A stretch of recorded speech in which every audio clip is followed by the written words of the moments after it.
कळे जिल्हा परिषद मतदारसंघ आणि कळे व वैतवडे पंचायत समिती मतदारसंघातील उमेदवारांचा आमदार डॉक्टर विनयरावजी कोरे सावकार यांच्या उपस्थितीत भव्य प्रचार शुभारंभ व पक्षप्रवेश कार्यक्रम धूमधडाक्यात पार पडला। कार्यकर्ते व महिलांची लक्षणीय उपस्थिती, संपूर्ण पन्हाळा तालुक्यातील विशेष लक्ष लागून राहिलेली व अतिशय प्रतिष्ठेची समजली जाणारी कळे जिल्हा परिषद मतदारसंघातील निवडणूक तसेच वेतवडे पंचायत समिती व कळे पंचायत समितीच्या उमेदवारांचा प्रचार शुभारंभ तसेच परिसरातील अनेक नवीन पदाधिकाऱ्यांचा जाहीर पक्षप्रवेश रविवार दिनांक 25 रोजी धर्मराज मंदिर कळे येथे प्रचार शुभारंभ व मल्हारपेठ येथे हनुमान मंदिर या ठिकाणी जाहीर पक्षप्रवेश मोठ्या धूमधडाक्यात संपन्न झाला। पन्हाळा, शाहूवाडी तसेच कोल्हापूर व संपूर्ण महाराष्ट्रामध्ये राजकीय पटलावर आपले वेगळे अस्तित्व टिकवून ठेवण्यात यशस्वी ठरलेला पक्ष म्हणून जनसुराज्य शक्ती पक्षाकडे पाहिले जाते। या पक्षांतर्गत कळे जिल्हा परिषद मतदारसंघामध्ये शोभा युवराज बेलेकर, कळे पंचायत समितीमध्ये युवराज रंगराव पाटील व वेतवडे पंचायत समितीमधील पूजा अमित काळे हे पक्षाचे अधिकृत उमेदवार असून जनसुराज्य शक्ती पक्षाचा प्रचार शुभारंभ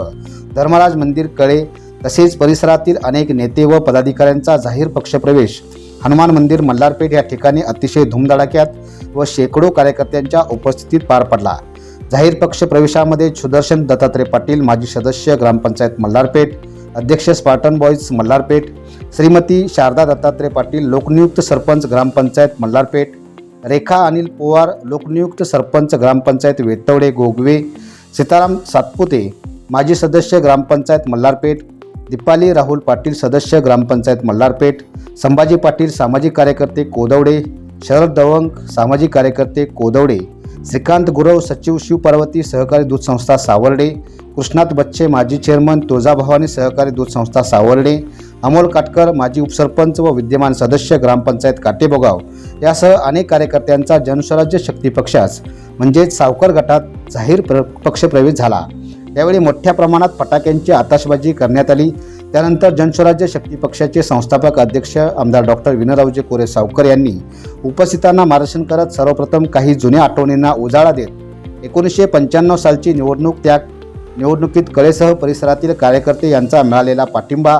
विश्वास व 1996-97ची जिल्हा परिषद व पंचायत समिती निवडणूक त्यामध्ये मिळालेले यश आणि त्या कालखंडापासून या परिसरात अनेक जीवाभावाची माणसं कशा पद्धतीने तयार झाली याची संपूर्ण माहिती उपस्थितांना करून दिली। तसेच धामणी प्रकल्प पूर्णत्वास जाऊन यावर्षी शेतकऱ्यांना पाणी उपलब्ध झाल्याचा आनंद त्यांनी व्यक्त केला। कळे जिल्हा परिषद मतदारसंघात यापूर्वी 2 वेळा अपयश आले आहे, पण आता कळे जिल्हा परिषद मतदारसंघातील आपलं सर्व कुटुंब कार्यकर्ते एक झाले आहेत आणि येणाऱ्या काळात आपण एक नवा इतिहास निर्माण करायचा आहे असे आवाहन त्यांनी केले। नवीन पदाधिकारी व कार्यकर्त्यांच्या पक्षप्रवेशाने पुन्हा हे कुटुंब वाढले आहे व संघटनेला भक्कम स्थान मिळालेले आहे। आपल्या सर्वांच्या प्रेमाचा, ऋणानुबंध आणि विश्वासाच्या जोरावर आपण येणाऱ्या जिल्हा परिषद व पंचायत समितीमध्ये यश संपादन करूया आणि आपण सर्वांनी या स्वराज्याचं तोरण या परिसरात वाढवूया असे सांगत आपल्या कार्यकर्त्यांना त्यांनी जागृत राहण्याचे आवाहन केले।